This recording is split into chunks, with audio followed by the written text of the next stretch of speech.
Hello gamers, this is Sai and welcome back to Which Way Games. Drivers, you better strap yourselves in, you're in for one hell of a ride.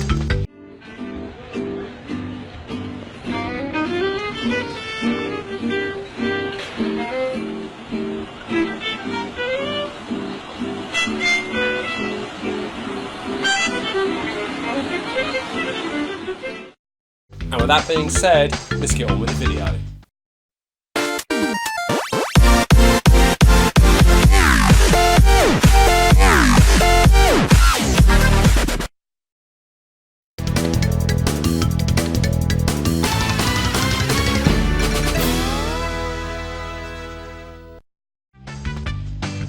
When it comes to racing games, gamers could probably name a very popular racing series off the top of their heads. I'm referring to the legendary Mario Kart, known to be one of the greatest racing series in existence. Now, there have been other titles within the racing genre, such as F-Zero X, Burnout Takedown and Gran Turismo, which all have their own styles.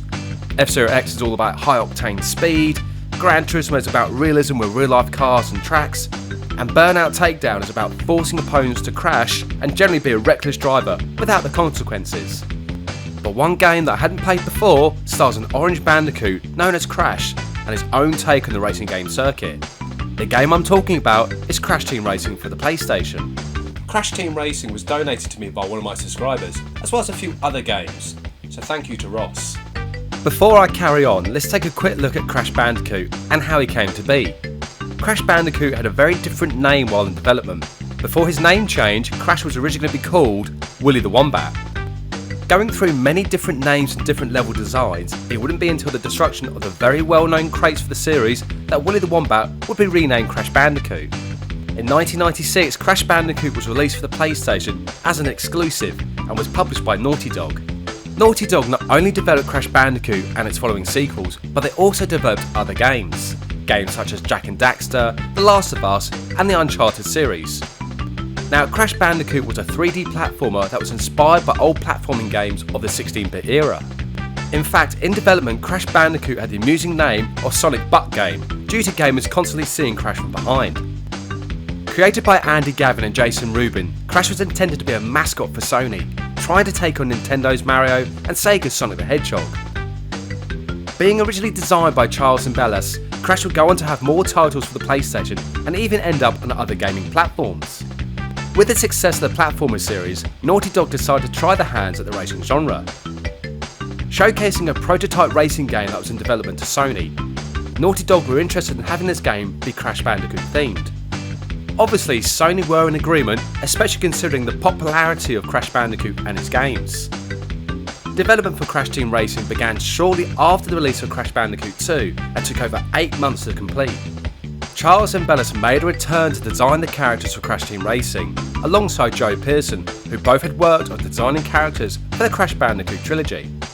Using the same build engine as the first 3 games, Naughty Dog built a replica of Diddy Kong Racing's Crescent Island stage to see if the PlayStation was capable of running a racetrack of this size and scope.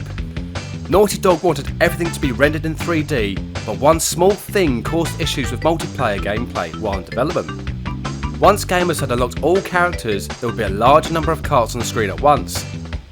And with all those extra carts, the tyres turned out to be the cause of the issue for the PlayStation.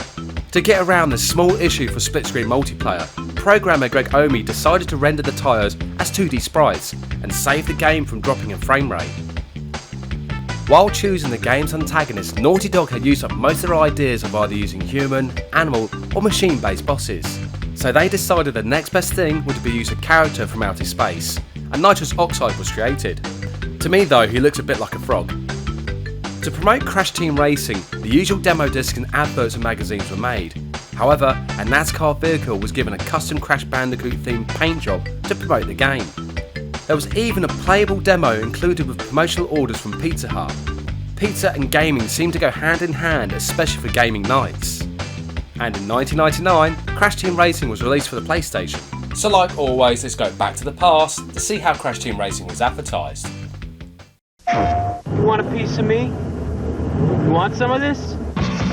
Crash is back, and this time he's behind the wheel. Crash Team Racing, 25 hairy tracks, over 12 playable characters, and all the turbo boost and TNT crates you can handle. Plug in the multi-tap and up to 4 players can go bumper to bumper. And remember, buckle up. Is there a problem, Granny? PlayStation. The plot of Crash Team Racing sees an alien known as Nitrous Oxide visit Earth who claims of being the fastest racer in the galaxy. Nitrous Oxide challenges Earth to a game called Survival of the Fastest, which if he wins, he'll enslave the inhabitants of Earth and turn the planet into a galactic car park.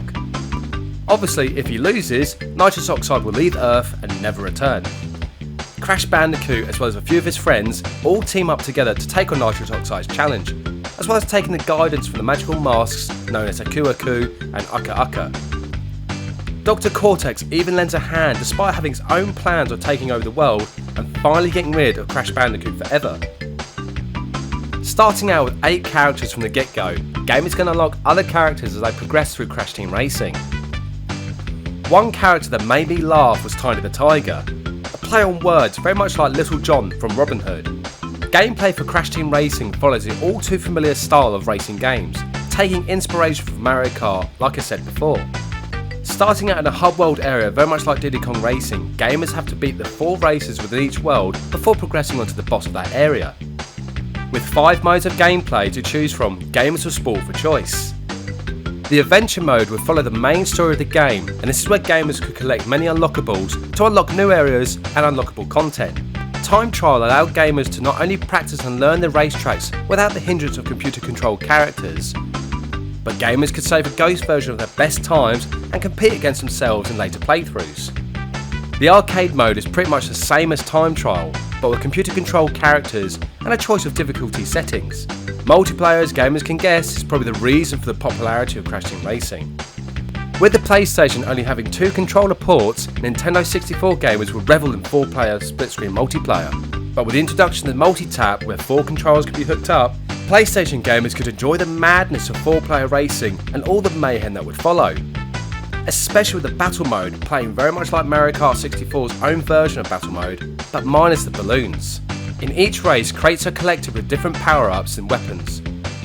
All of these are completely random, whereas in Diddy Kong Racing, gamers could tell what coloured balloon will contain a speed boost. And speaking of Diddy Kong Racing, instead of collecting bananas, gamers will collect Wumpa Fruit. These would not only increase the speed of the car, but also increase the strength of the weapon as well as the power-ups collected by the in-game character. A great addition that separated Crash Team Racing from its influences of Mario Kart and Diddy Kong Racing was the power slide that gamers could do for an added speed boost if a zipper was missed. To do these power slides, gamers must hold down one of the shoulder buttons, making the character hop and then steer before the cart lands. While sliding, the turbo boost meter will fill up from green to red. Once it's red, gamers can quickly press the opposite shoulder button to get that added speed boost while power sliding. If gamers can't perform this, then hopping off a ledge to get hang time while racing will give a small boost if landed correctly, but I would suggest learning the power slide to win the race. After defeating the 4 bosses and Nitrous Oxide, Crash and his team go on to have adventures of their own. And Nitrous Oxide leaves Earth and returns to his home planet of Gasmoxia. While there, he hides himself away from society, goes on to have years of therapy to deal with losing to Crash, and takes up unicycle racing, but ultimately gets into an accident with gruesome consequences. Overall, Crash Team Racing was fun to play, especially considering this was my first time playing. The controls are smooth, especially when using the analog controller, and the graphics are pleasing to the eye, especially comparing it to the brightly coloured world of Diddy Kong Racing and Mario Kart 64. I did see the similarities between Mario Kart 64 and Diddy Kong Racing though, but at the same time it was nice to see a fun racing game for the PlayStation. It was well received from critics, with many of them favouring Crash Team Racing as a must for PlayStation owners, and not a Mario Kart 64 clone like a few other titles were classed as.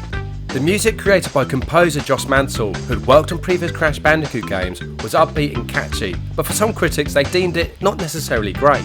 But for me, I enjoyed it as it added to the experience of Crash Team Racing, and yes, it may not be as catchy as some music from Diddy Kong Racing, but it's still enjoyable to listen to. Proving to be hugely popular, Crash Team Racing had a sequel for the PlayStation 2 called Crash Nitro Kart, but it didn't follow the events of the original. With a legacy left by Crash Team Racing, gamers were overjoyed to hear that a remaster of Crash Team Racing is on the way. being recreated from the ground up with new content and featuring online play. I think Crash Team Racing Nitro Fueled is going to have fans of the original smiling with joy, especially with the added content from the follow-up to the original, as well as the chance to unlock more content from the Crash Bandicoot series. Anyway, come back next time which will return to the Blue Blur and his continuous mission to stop Robotnik. But what mysteries does the floating island in the sky hold? Thank you so much for watching, and see you next game.